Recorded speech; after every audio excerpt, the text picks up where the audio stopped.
Folks, Bob here, back with a conclusion on BRICS. Now as more and more pictures have come out about BRICS, you can see what happened there, and you know who was the epicenter. It was she. You could see from the body language of how Lula was kissing up, how the South African president was kissing up, and you saw that our Prime Minister was actually quite shaded, right? But didn't really achieve anything. Though what we can say now is the expansion was something India didn't want, but at least it somewhat went India's way. However, what you really have to worry about is this narrative that's being set even by our own EAM, plus the foreign press about the global South. Just do remember, the global South is the narrative that Mao was. There's reams and reams of data now suggesting and articles suggesting that Mao essentially had planned to attack India way back in '59, and the reason of it was that he just didn't like Nehru as the person who was heading the global South or the developing countries or the poor countries at the time. So you cannot, and for all these years, in the rest of the countries, because of, if you see the grouping and the mismatch in the economies, the mismatch in the trading, you can actually see that it's just impossible. It's a club for China. It's nothing else. As I showed you, 27 billion. India is only 11% of the total, or 13%. You add these four countries, it goes to 30 trillion. Compare that to the EU plus the US. I haven't added Canada yet. You add all that, it goes above 40 trillion. And those are the growth engines, the technology engines. None of what we have is any of those, right? So you've got to worry about when you start saying global South, that this will be the global South. You cannot allow, quote unquote, you cannot allow and make the same mistake Nehru made by allowing China into the UNSC. You cannot. This will be your biggest error, no matter what. You cannot allow this time around China to get away with the narrative of the global South, because they are not. They are like sponge. They're taking all the global wealth and putting it in China. Just look at the numbers, right? So let's see what Michael Klugman says. What BRICS expansion means for India. First, more members may grant China more influence of the global stage, but it also means more influence for BRICS itself. That is good for India, which has long viewed the bloc as an important entity because it champions the cause of global South and contributes to multipolarity to the two foreign policy priorities for New Delhi. This is the biggest mistake. No global South. Aside from Iran, the other new members, Argentina, Egypt, Ethiopia, Saudi Arabia, and United Arab Emirates, are not staunchly anti-West. As a result, a larger BRIC can hardly be described as an anti-Western bloc, and half of the new members are top Indian partners, Egypt, Saudi Arabia, UAE. Finally, most of the additions are in the Middle East, a growing arena for New Delhi's engagement because of energy and trade interests and broader geopolitical considerations. For now, this much is true. BRICS expansion could advance Indian interests, giving New Delhi more clout with a set of nations with which it is keen to expand relations. This is what Michael Klugman writes. Then what does Raja Mohan write in the foreign policy, right? He says BRICS expansion is no triumph for China, but it is also a warning for the West. What does he have to say? Main points.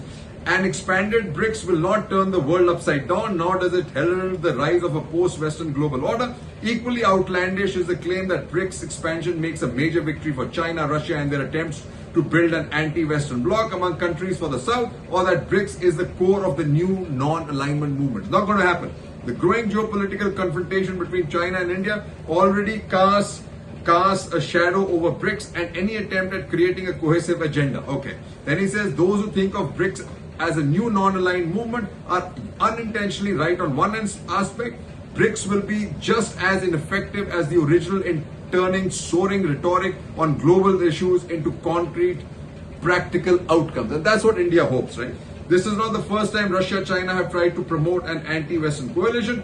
Indeed, history tells us that Moscow and Beijing overestimate the possibilities for uniting non-Western societies against the West. It never happens. Like I told you folks, Global South, a pipe dream agenda and a China club. You cannot allow. China is no leader of the Global South.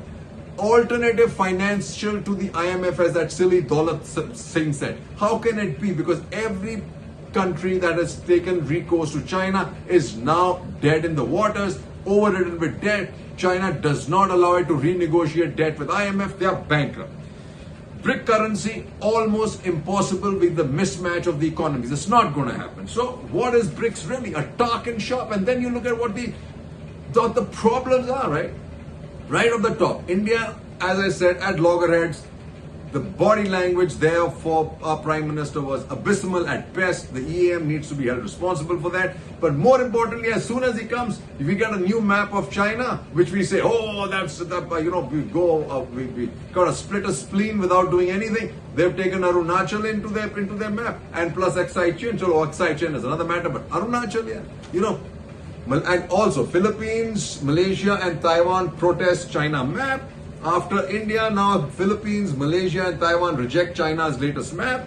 China yet to confirm if she will attend G20 meeting, Premier Lee an option. So, both the BRIC guys, R and the C, not attending. India puts on hold visits requests by Ukrainian MPs. Now, this is sad because no matter what you do, this is not going to change, right? G7 and Russia hardened stand over Ukraine, but India confident of joint declaration. India is always confident, right? Ukraine, and while the US ambassadors made it very clear, Ukraine issue non-negotiable, hope India lands consent. Non-negotiable.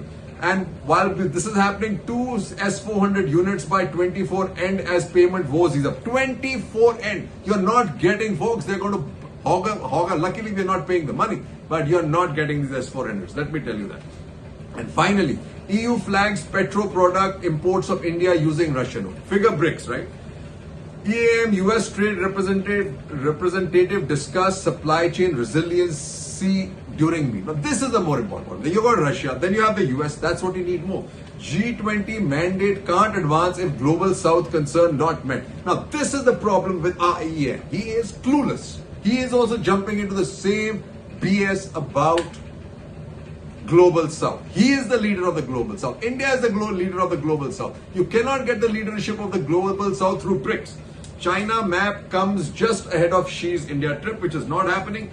China releases map with Indian territories. Absurd, says EAM. That's all he can do. And then what do we have that? Gautam Bambawale and Koina Lahiri. India founded BRICS. It should not disengage from the key grouping. Maybe not. Many say an expanded BRICS is a win for China. This is ridiculous as India's imprint can also be clearly seen. Apart from Iran, none of the new entrants are staunchly against the US or West. Hence, the possibility of expanding BRICS beyond a West-hating group is slim. But what happens after this? Once you let this cat into the bag, the others are going to be shouting too, right? And then what happens, right? Can he control this? But India being a disruptor inside BRICS and SCO, I get that, right?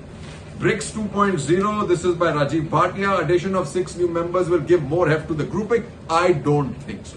This is a narrative being built by the West because the foundation of BRICS, created by a thought process and a financial institution like Goldman Sachs, was never going to be a geopolitical entity. It was never going to be. Because look at this. What does Goyal say? Banter, battle. Goyal puts tough questions to Chinese minister. How can you supply goods as less the raw material costs, right? Modi, Iranian president, discussed BRICS expansion bilateral meeting. BRICS in perspective. This is interesting, written by Ashok K. Kanta. He says, India must be wary of the expanded grouping acquiring a geopolitical agenda with Chinese characteristics, right? The Chinese economy is slowing down and some others, including Russia, Iran, Argentina and Brazil, are going through periods of difficulty in varying degrees, lacking internal coherence, and with sluggish economies of several member countries, an expanded BRICS may just end up being more unwieldy and contentious rather than being more effective unless steps are taken to prevent it from becoming more political and strategic. That's the important part, folks. And then Subhajit Roy writes, he says a bigger BRICS better too. What do the new members bring to the BRICS table? What many of the 6 having strong economic dependence on China? What is at stake for India? What does Russia hope to gain from the expansion? The new entrants are emerging economies with the potential to scale up. I doubt that very much.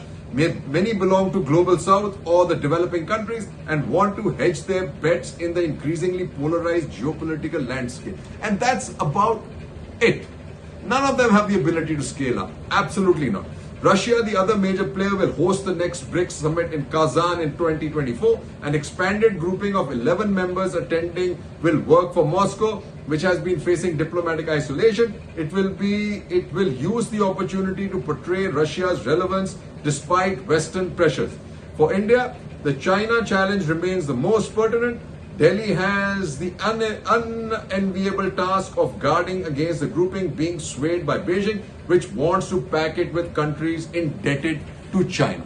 Now, this is what I have. This is really good. By Ian Martin. Allying with Xi and Putin is a dangerous game. BRICS group is wooing non-aligned nations wary of US influence, but those that join are taking sides in a new Cold War. So this is what the West is thinking, and you have to be careful, right? Take your partners, please, for the next dance at the autocratic ball. This week at Sandton outside Johannesburg, the anti-Western BRICS alliance is tripping the light fantastic. There's the host South Africa being swept along by China. Here comes India, a democracy that cannot decide who it wants to dance with, being subjected to intense wooing by its old friend Russia. An exuberant Brazil is conducting the orchestra, a familiar anti-American tune. This is a hilarious article. According to the hype, this gathering of BRICS represents the latest stage in the growing power of a bloc to rival the West. A queue of non-aligned countries hope to join. They include Iran, but of course, Saudi Arabia, Indonesia, Cuba, and UAE, Argentina, Egypt, Ethiopia, and Congo, according to South Africa. Countries tired of the international rules-based order, which they say the US flouts when it suits its own interests, seek a rival structure. Let me say the country that has abused the international trade structure, courtesy the US, Clinton, and allowing China into the WTO, is China. You can actually blame Clinton for that. Is China. China, if these countries, non-aligned countries, actually start thinking about it, the poor is really the reason why they are still poor, because all of the reserves have moved from the world to China. Okay. The theory is that by allying with China and Russia, these swing states can play Western democracies off against the autocrats, getting more aid and investment. It sounds clever, but in practice, it is unlikely to work because the international climate has changed. The US and its allies are not going to rush to defend states allying with China and Russia. India better be aware.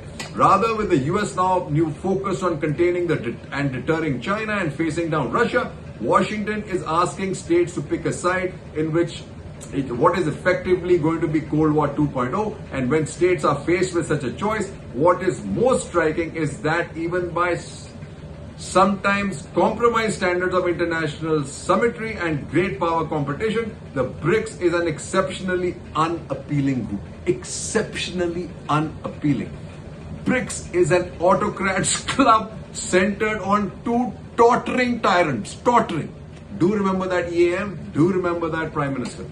It centers on two tottering tyrants, Xi Jinping and Vladimir Putin, a rackety basis on which to build any international alliance. Putin was unable to travel to South Africa because his host would have been obliged to arrest him as a war criminal, although the South African government is such an ally of Kremlin in its war on the Ukrainians that it probably would have implemented the international, it wouldn't have implemented the International Criminal Court arrest warrant anyway. Then he says, Putin stayed at home where there has been plenty to keep him busy following the uprising in June led by Prigozhin, boss of Wagner Group. Prigozhin himself appears to have been involved in a fatal aircraft accident yesterday. Earlier this week, Russia state media reported that Sergei Survokin, former chief of Russian Air Force, has been retired or fired after being placed under house arrest.